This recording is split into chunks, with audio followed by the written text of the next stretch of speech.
Now, 30 years ago, the late Egyptian President Anwar Sadat said the only matter that could take Egypt back to war is water. Conflict is not on the horizon, but African leaders continue to work on a deal to share the Nile water resources. VOA's Rebecca Ward has that story. Without water, there is no life. Without the Nile, an Egyptian professor says, there is no Egypt. Egypt is the gift of the Nile. The Nile for Egypt is life, and more than 95% of Egypt depends on its water, and consequently, it's in Egypt's interest to preserve its share of the Nile water, both in quantity and quality. It's a matter of destiny and is linked to the existence of the Egyptian state itself, and therefore it can't be touched.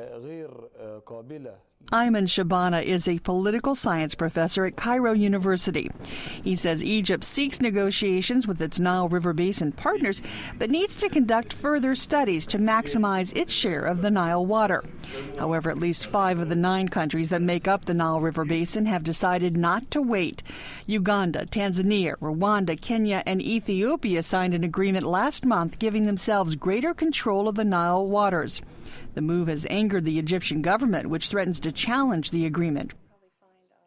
Letitia Obeng is with Global Water Partnerships.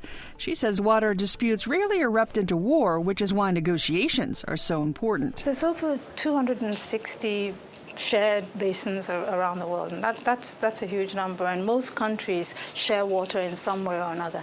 And so the important thing is that you have to figure out the best way to share water. The UN Water tells us that since the beginning, since AD 850 or 805, there have been over 3,000 treaties on water management. That's a huge number.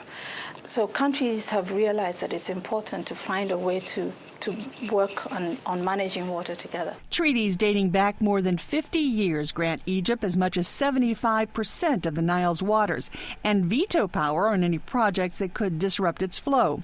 Sudan has a right to more than 10% of the Nile's water, and the other 7 countries on the river share the rest. Professor Shabana says, unlike Egypt, the Nile is not the only source of water for the other Nile Basin countries. Their water problems, he says, stem from poor resource management.